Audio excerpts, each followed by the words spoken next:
Welcome to episode 108 of How About Them Huskies. As always, I'm your host, Connor, joined by just Andrew today. Matt's feeling a little under the weather, so he won't be here. But the show goes on. The Huskies, the 2024-25 UConn Huskies, it wouldn't be a Big East Conference game without a little bit of a scare, a little bit of potential heartbreak, but they've found a way to keep on winning. UConn defeated Providence 87-84. It was not looking like that would be the case at halftime, down double figures. The first time UConn came back from down double figures at halftime in a conference game since we played Memphis in 2017 in the Kevin Ollie era. So it's not something you see every day, but the Huskies found a way.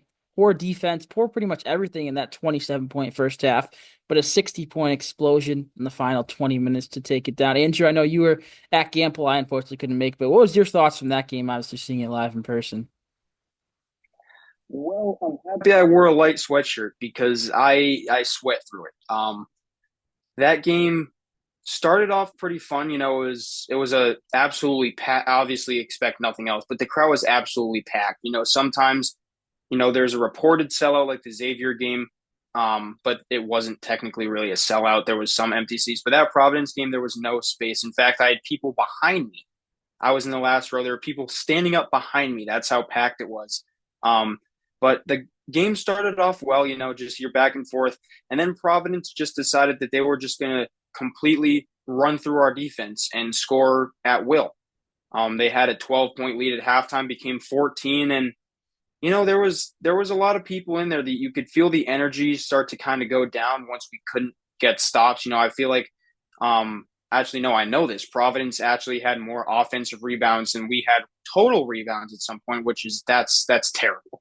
I feel like that should be written on every whiteboard in the locker room.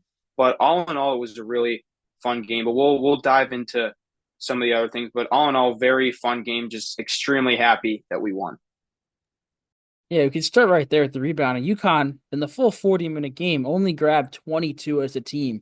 Now, part of that is attributed to we shot 56% as a team. Providence shot 30 for 60, 50% exactly as a team. So there weren't many rebounds to go around. But still, to get out rebounded by 12 in a Big East game and ended up winning that Big East game, that doesn't happen very often. Looking at the box score, who you kind of see needs to step it up, I feel like I know we're starting with the negatives after the win, but a guy like Samson Johnson, this stat was brought to my attention yesterday.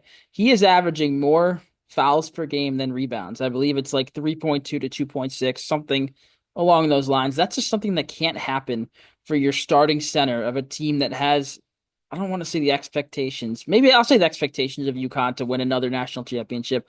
You can't have a starting center averaging more fouls. Last year, Sampson averaged more fouls than rebounds as well, but he wasn't really needed to rebound as much because you had guys like Klingon and Newton was a great rebounder. Castle had his game, Spencer too. You didn't really need Sampson to grab those boards. But this year, obviously, he's sharing time with Terrace Reed. But I mean, Sampson only had two rebounds in 20 minutes, opposed to Oswin. I still don't know how to say his last name. He had a solid game, 9 rebounds. So that just can't happen. Sampson's a better player than Oswin. He should be getting, I'm not saying more, but all in all, that's something we knew there was an issue with Sampson. We knew it back in that URI scrimmage where he only grabbed a couple of rebounds. Terrace grabbed 10. But we were hoping maybe it would change. It clearly has not yet. Yeah, and after watching that, and I kind of thought about it a little yesterday, I feel like Samson Johnson is not a starter. I feel like he's just way better in that role position. I feel like starting him gave him, too much pressure. And you watch him when he starts the game. It's not when he comes back in. It's not when he gets subbed out off the bench. It's when he starts the game. He's all over the place. And I feel like he doesn't know what his role is as a starter. Last year, he knew his role was to come in for Klingon and just, clean up the glass, play great defense on the post. I feel like he gets sucked up way past the 3-point line sometimes, and that's how they ran a couple of lobs to Oswin and some other guys. But I just feel like that Terrace Reed should be the starter going forward because him coming in won us that game.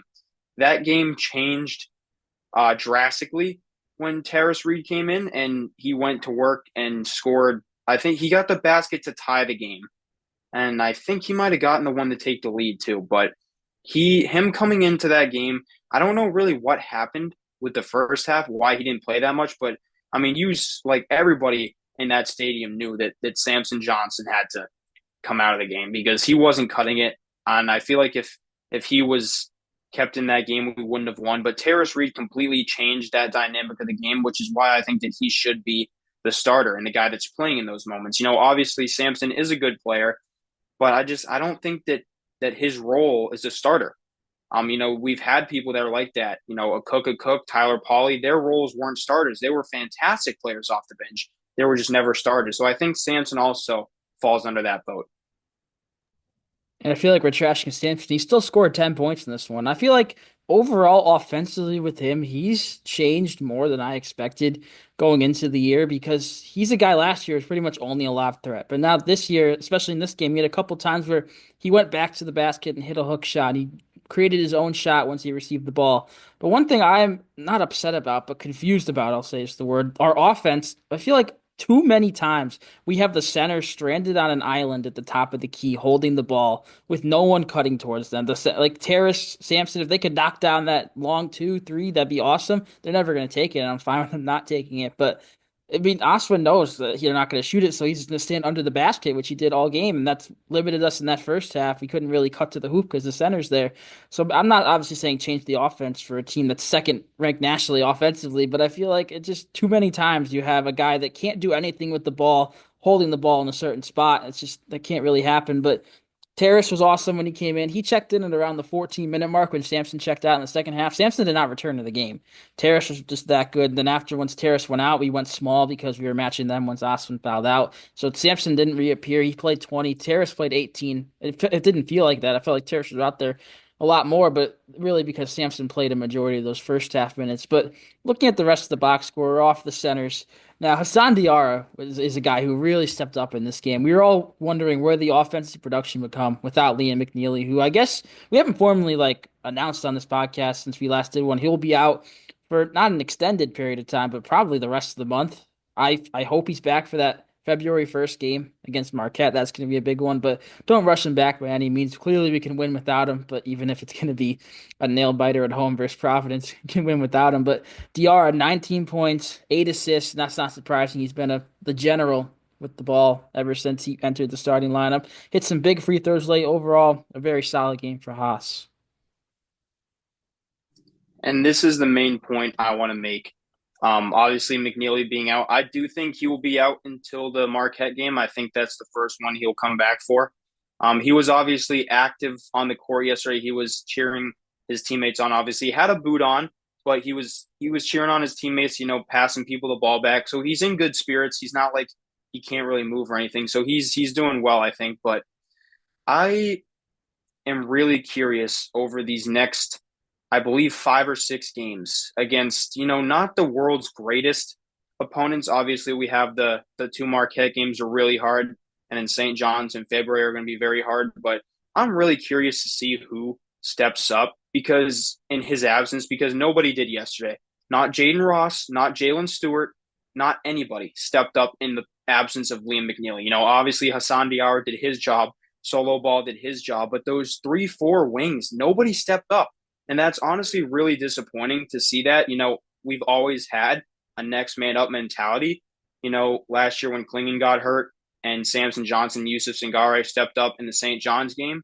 This year when Samson was hurt and Terrace Reed and Yusuf Singare stepped up, I was really hoping that Jaden Ross and Jalen Stewart, would have stepped up yesterday, but they just didn't. And it was a little disheartening. But I really think that Hurley's got to have a conversation with his locker room and just get somebody to step up. And he shouldn't be forcing people to step up. These guys should be excited that they have the opportunity to step up and into that role. But I was kind of displeased to see that nobody really stepped up yesterday out of those two. But I have confidence that they will eventually, and they really need to. Or when McNeely comes back, they're not going to see any time. Yeah, no one in McNeely's immediate backup forward group stepped up, but a guy who did step up, the Phoenix Rose, Aiden Mahaney off the bench scored a UConn career high, I suppose season high, 15 points, 4 or 5 from the field, hit two big threes. I want him to shoot the ball more. I knew he'd be a key cog in this comeback because looking at our options, like you said, Ross was really a non-factor in his first career start. Stewart has shown flashes, but he wasn't really showing much in that first half. I didn't expect him to be doing too much. DR didn't really do too much scoring in that first half. He did a bulk of his in the second half. So where is it going to come from? I was thinking Mahaney. He hit that three in the first half. He hit the crazy reverse over the head layup to force a Providence timeout to cut it to 2. He hit a 3-pointer to push it to like 9, I believe. All in all, a great game for Mahaney. He's a guy who's going to get a minutes increase. I personally think we'll see him enter the starting lineup next game because Hurley did have a quote after the game. He said, I was torn between starting Jaden Ross and Aiden Mahaney. I feel like looking at the two performances, there's no brainer to start Aiden. He really balled out. Two games in a row now at Gamble. He set big ones. I remember you guys. We haven't played since Baylor at Gamble. It's been over a month. He had the big threes there, balled out here. Maybe Gamble is Aiden Mahaney's special spot. I said this to the guy next to me. I said when Mahaney checked in, I said, "Here comes Georgetown." And what I meant by that is, the similarities. The Georgetown game, we needed a spark. Joey Calcaterra was that spark off the bench. This one was Aiden Mahaney. He had 15 points, I believe. And I was even screaming from the top of section 207, give him the three, give him the three. And then when he hit, I think I screamed as loud as I ever have. But that was just awesome to see him with the confidence. I mean, he looked like he wasn't going to miss all game, which is why I wanted him to keep shooting. He had, I kind of wish that he didn't pass up a couple of those threes, but one of them was a really nice move when he made a floater to make it 64-60. But I do think we may see him in the starting lineup because I don't think Ross starts again, and I don't think Stewart starts again. So I think you got to go 3 guards with Caravan in a center, or, I mean, I don't know. There's so many different options, but I think you should give Mahaney another shot in the starting lineup because I feel like a lot of people, like Big Larry said, a lot of people were hating on him way too early. And like we said, you give up on any player in the middle of the season, you're not a real fan. So he had a fantastic game yesterday, and he was my player of the game. You can talk about points, you can talk about rebounds, assists. Aiden Mahaney was the player of that game yesterday. And I pointed this out on the Instagram post I made. It's amazing what can happen when you play a shooting guard at shooting guard and play him for more than 5 minutes. Stuff like this can happen. Diarra played that entire second half. So did Solo and Caravan. None of those three guys went to the bench. They really couldn't when you're down by 14 at one point. You can't put your stars on the bench. But yeah, Mahaney was clearly he's in that lineup with him and Terrace and those other three starters that helped us come back. And then he was in there pretty much the whole time after that. He also only played 20 minutes. It felt like he played more than that, but another guy who didn't play too much in the first half. But yeah, I agree. We all knew his time was going to eventually be coming. I mean, some people I see on social media don't and already gave up, like you said, but he's a guy. I mean, he's used to having games like this. Sure, he hasn't done it in a UConn uniform really yet, but we all knew that he's certainly capable of it. Do I expect him to continue this? I want to say yes. I mean, maybe not 15 every night, but I feel like he should easily be able to get, especially with an uptick in minutes with McNeeley out, he should easily be able to get a minimum of 7, 8 points if he's shooting the ball. He only took 5 shots in this one and got 15 points. That's a pretty efficient day at the office overall. Who else haven't we touched upon here real quick? Caravan, I mean, we mentioned briefly, he had 13. Defensively, he was bit of a mess in that first half. He was just getting backed down by everybody. Simple pump fake and layup. This is a guy who was one of the best shot blockers nationally, technically, still, I'm pretty sure, which is hilarious just because he blocked 7 in that first game. But I don't know. Caravan was very frustrating. I don't use that word often with this team because they've won a lot over the past few years, and I feel like we've been very spoiled. But I was frustrated with Caravan's defense in the first half because you knew exactly what was going to happen every time they went down. You knew they were going to get the bucket. I mean, we know Caravan when he was a freshman, we always had our concerns. I remember the Providence game specifically, we were talking, he can't guard Bryce Hopkins, but he's really improved since then. But yeah, overall, I feel like he took a step backward, but definitely picked it up in that second half. I am confident that when Providence had a timeout, that Kim English went to the clipboard and circled Alex Caravan's name and told his guys to go at him because the reality is that he's just too slow yesterday. He wasn't moving his feet quick enough. He was getting faked out by everything. First of all, that's the big thing. He got faked out by everything. You could have told him that you were gonna pump fake, and he still would have fallen for it. But I just feel like yesterday was kind of a little bit of a wake up moment for him because obviously he's a very good player. He's shown that for the past 2 years, but just yesterday, the whole team's first half defense was pretty atrocious. Not even first half. First 27, 28 minutes. I'd say that the defense was pretty atrocious for the Huskies. Not many people besides Diarra were playing hard defense, and he always will. But I just think that the Caravan's kind of got to realize that he's the anchor on defense down low, especially if Hurley continues to start Sampson.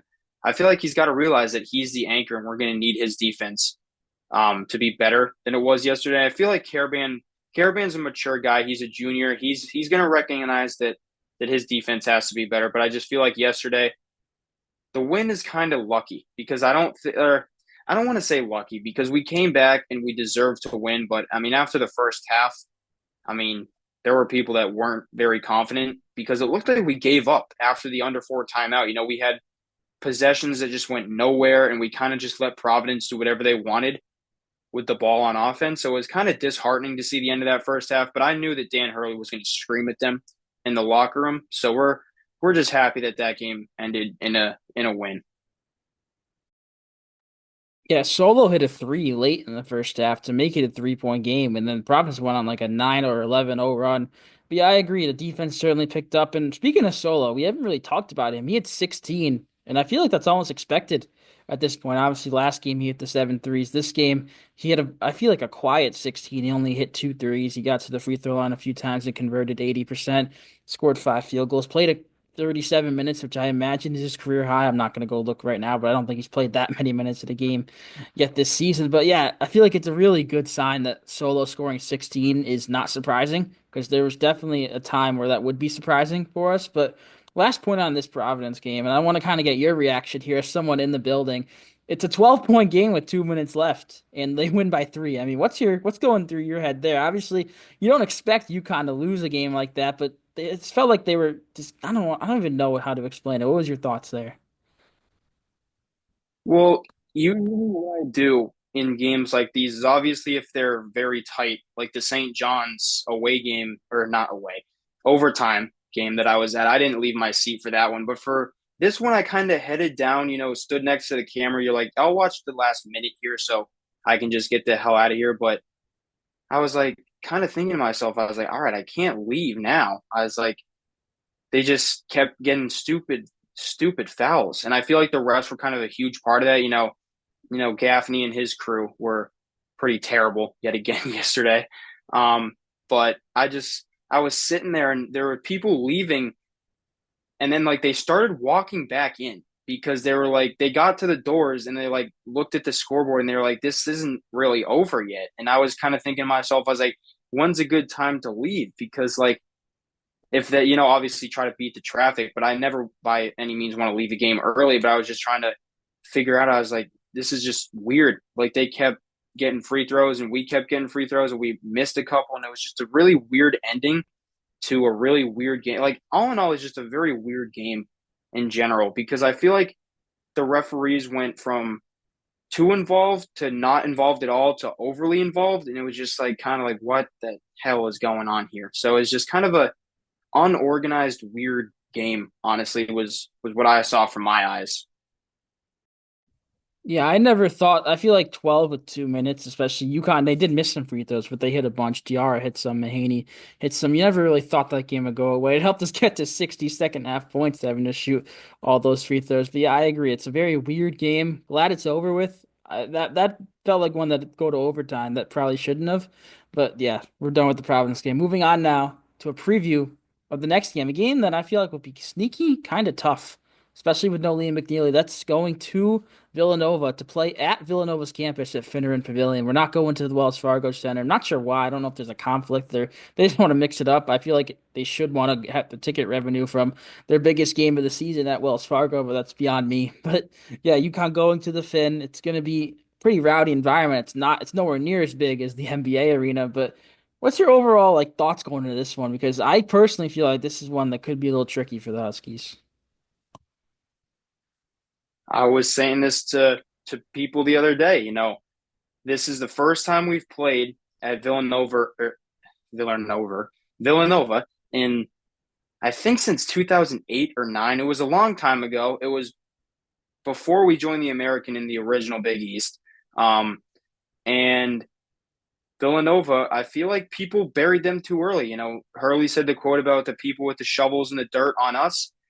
Honestly, at this point, I can say the same for Villanova because non-conference, I don't think should really determine a team's success for the rest of the season. We went 0-3 in Maui, lost to some teams we shouldn't have, but now have won every game since that tournament. Villanova had their rough stretch in non-conference and now have I think they're now either 2-1 or 3-1, but they really killed DePaul.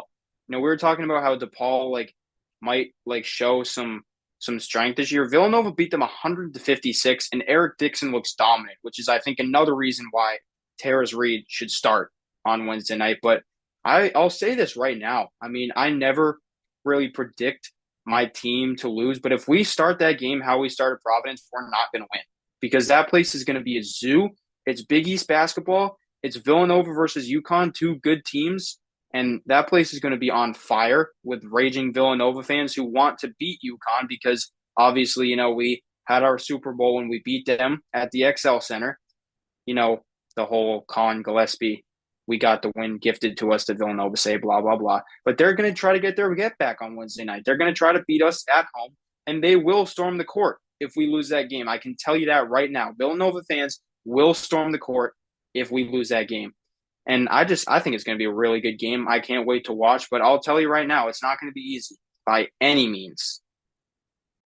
I forgot about that ending of that Villanova game, the jump ball that wasn't really a jump ball, who knows? And then Gillespie gets called for the charge coming down.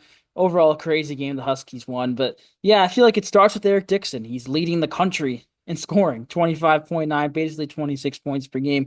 You think, how's he doing it? He's a big man. He's a center. He's shooting 49% from three on 7 attempts. So he's stepping out. He's just really turning into a completely different player this year. I don't know what it is. I haven't really caught too much Villanova outside of like maybe a quick minute here or there and looking at box scores, but they've been a really solid team since November. They started out slow like they have the past couple of years, but the difference between the past couple of years and this year is that this year they're actually winning games after that slow start. Like they've only lost one time since the start of December, and it was on the road to Creighton. So it's going to be tough. I'm curious to see who would guard Eric Dixon because I feel like naturally you think it'd be a guy like Caravan because Dixon plays there for Caravan's R4, but I just saw Alex Caravan get bodied by Corey Floyd a couple of times, so I don't really know how comfortable I am there. And do you put Terrace Reed on him? I feel like that's a mismatch. Dixon's pretty much a mismatch type of guy. I feel like outside of him, there's not really too much. Vuga Poplar, we know him. We played him against Miami in the Final Four. He averages the team high 6.9 rebounds per game. He scores a bit too, but it's really only Dixon. I feel like we could see a similar Purdue game where we kind of just let Dixon eat and stop the other guys like we did with Edie. I don't know. You're shaking your head there, maybe Andrew. You have any thoughts on that? It just popped in my head. Yeah, well, I've watched that's a good amount of Villanova. I watched them against Maryland, and I watched that entire DePaul game. Don't ask why, but I think the person who's going to guard Dixon is honestly Terrace Reed because first of all, I don't think Caravan's footwork is good enough. I don't really think that. I think that if McNeeley was in, there was a shot that, as weird as this sounds, that he would guard him. But I think it's going to be Terrace Reed. I think he's going to start, honestly. Um, I think that starting Samson Johnson in this game would be a disaster. And if I were Danny Hurl, obviously I'm not getting paid $70 million to coach the UConn men's basketball team. But for what my opinion's worth, I would, whenever Dixon exits the game, that's when Samson enters for UConn because I feel like he could catch them off guard in a roll off the bench. But I would definitely start Terrace Reed, and I think he's going to guard Dixon. And I don't know if this is going to be like the game against Purdue because it's not like you're just going to give it to the 7-4 guy and he's going to dunk everything and you're going to try not to foul. Dixon hits step back threes. He's not your traditional center. He's a big forward or a big guard, whatever you want to, classify him as. He's not your traditional center. And I feel like that's kind of what's going to give us trouble because every center we've really played against, I could sit here all day and name all the centers we've played against, but we haven't really played against anybody that has that game or bag that Eric Dixon has. So I think it's going to be a really, really interesting game to say the least. And my only hesitance on putting a guy like Reed on him, which I agree, like body for body, he's like the best comparison for a guy to guard him. Dixon, I mean, they have a guy, I don't know how to say his last name, Enoch Boakai, not sure how to pronounce that, but he's their starting center, the Fresno State transfer. He also played at Arizona State, and he's like a 7 footer. So, I mean, are we going to play Sampson and Terrace together potentially? Could that be an option with no McNeeley? Maybe go a little bigger. I thought maybe we'd see a little bit of that. Maybe try to come back, mix it up in that Providence game because obviously whatever we were doing in that first half wasn't working. Maybe try and change things. Obviously, Providence is an undersized team, so you probably wouldn't do that. But yeah, I don't know. It's a really interesting thing, and I'm glad I don't have to make the decision. I'm glad. I mean, I'd be nice to get paid to make the decision. I'm glad I'm not the guy in there because he's a guy that could easily. He's expected to go for nearly 30 points. That's his average. But yeah, I mean, outside of him, I mentioned Wooga Poplar. They don't really. I mean, outside of Dixon, I'm just being honest here. This could easily come back to bite. Not much else scares me looking at this team. I mean, Jordan Longino's been there for a few years. He's averaging double figures, but I know he hasn't been too great as of late. They have Jameer Brickish, who transferred in. He's a point guard. He's averaging nearly 6 assists. They don't really go too deep into their bench either. Kind of similar to what we'll do. They'll probably play 8 guys like we will, but all in all, I agree with you. This could potentially be a trap game, especially on the road. And then another game, well, obviously, we're not talking about this one in today's episode, but going to Georgetown, who's undefeated in Big East play. This is a really interesting and very challenging week that I'll say a lot about this team. Maybe not as much as you think because you're going to have McNeeley after this, but I don't know. This is going to be a very interesting week that will tell us a lot about what this year's Huskies look like. You mentioned Jordan Longino, who has scored in the 4 Big East games that Villanova's played, and they're 3-1. He's scored double figures in 3 out of those 4 games. The only one he didn't was Creighton, and he scored his highest against DePaul, which was 19. And I feel like he's a guy that if you focus too much on one player and he's left wide open, he's going to be like Jaden Pierre against or for Providence and just make you pay for leaving him open. And I feel like for a game like this, we should switch the defense. I might get shelled for this in but I think we should switch the defense up a little bit. Clearly it really wasn't working against Providence, and I think that it might be time to switch it up against Villanova. I don't know. What are your thoughts on that, Connor? I was thinking at like halftime of that game yesterday, why not try a zone? Because everything they're getting is just in the paint. We don't have, this is going back, I wanted to make this point earlier, but I forgot. Teams like Providence, they're attacking the paint pretty much exclusively. That was unheard of the past couple of years because of a certain 7'2" guy named Donovan Clingan. He's no longer in there. Sampson slash Terrace Reed is in there. Sampson's a solid shot blocker, but certainly not the presence of Donovan. Terrace has some work to do down there. That's not his main forte. But I feel like this one, especially, it could certainly throw a team off because I don't remember the last time we truly played zone. If you're Villanova, you're not planning for UConn to play a zone against you. I feel like that could mess up your game plan, have you force you to change things. But I don't know. I'm just focused on trying to see what we'll do with Dixon, trying to limit him. But yeah, I don't know. Yeah, this game is going to be one where we need everybody to show up. Like I had mentioned earlier in this episode, McNeely's not going to play, so we need somebody to step up, and it's just got to be more than doing your job. You have to. This was something I was yelling yesterday. Somebody's got to have some heart and want to win this game. Obviously you feel like you shouldn't lose, but you've actually got to want to win in order to win. You can't just go out there and say, "Oh, I hope we play well enough to win." No, you have to play well enough to win. And I really feel like that this game obviously could be a loss, but it also just could be us coming out and shoving it right down their throats and dominating them from start to finish. So I feel like it could go either way. But if this team's going to win this game, people have to show up. They have to want to win, and the energy's got to be high. It's a true road game, Big East road game at that, which we all know are not easy. And people have to show up. But I mean, I'm not going to say that there's no way in the world that they win or lose this game. I just got to say if they show up, they win. If they don't show up, they lose. I have to agree with you. I feel like this is our biggest road game to date on the schedule so far. We've only played at Butler and I'm talking about Big East standards at Butler and at DePaul. Butler's solid, but I think Nova's a tick ahead of them. So this is certainly our biggest test of the year in the conference play. But we'll just go to players to watch and wrap up here. We're going a little longer than expected. Who's your player to watch this one? I know you could probably choose any of the 8 or 9 guys we'll play, but who you got? I'm going to go. Hmm. I'll go with Mahaney. because I feel like he's going to have a lot of confidence after this game, and I feel like he's obviously going to get more minutes than he did like after a Baylor game. You know, he didn't play a ton versus Texas because we didn't necessarily need him, but we're going to need him to show up again. So I'm going to pick him for another great night. You had a 1 in 8 chance of picking someone who I wasn't gonna do, and you picked the one. But that's fine because there's so many options. I'm gonna go Alex Caravan because I know we're having on this talk who's gonna guard Dixon. It should be Reed. It should be this guy. It's most realistically just gonna be Caravan, and I feel like what he did defensively against Providence, especially in that first half. Dixon, we may be seeing this on SportsCenter, him going for 45 points. It's just he really has to step it up on that end. We know what you're getting from him offensively. He even had a bit of a slower game there. He only scored 13 below his average. But I feel like Caravan's due for a bounce back game on the defensive end. Is it stopping Dixon completely? Probably not. Is it limiting him to, I don't want to say under 30 is the standard, but that's pretty much what he's averaging. So I don't know. I just hope Caravan has a bounce back defensive game, and I'm pretty confident that he will. If you have nothing else, that'll do it here for episode 108 of How About Them Huskies. Next time you hear from us, we're going to mix it up a little bit. We're planning, as of right now, this could change, to do a post-game live stream. We haven't done one of those yet this season. We did a couple last year. I don't know how many of us will be here. I'll be here for sure, Andrew, for sure, Matt, TBD at this point. Hopefully he can join us too. But it should be a lot of fun. So I'll obviously remind you guys about this as we get closer and during the day Wednesday. But hopefully you can tune in right here on the YouTube. If you're listening on Spotify and you've never seen us on YouTube, great opportunity to go on the YouTube channel, which is in the same spot you find the Spotify, so it shouldn't be too hard there. But yeah, Andrew, you got one point here before we wrap up?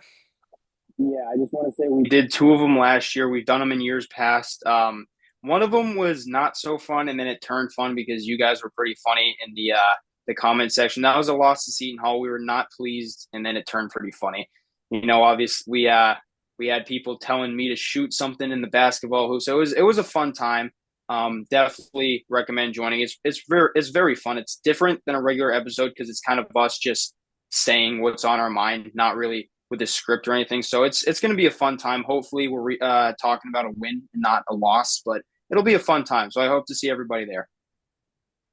Yeah, I feel like we certainly have a very poor track record in choosing games where we win to do this. We've done a couple losses so far, but yeah, it's a lot of fun. We interact with the chat with you And guys. two, oh my god, Yeah, we've done this maybe like 3 times, and 2 of them were losses. So this could be very bad for the Huskies. We're probably jinxing them because, as you may know, our podcast is really tells you what UConn does because we've done it for 2 years and they've won 2 titles. So clearly our live streams are the negatives. But hopefully you guys join us. That'll be after the game. I think it's a 6:30 game. Maybe we'll shoot for 9 o'clock ish. So if you guys want to pencil that into your schedule to watch, we'd certainly appreciate it. And yeah, see you guys then. Thanks for watching.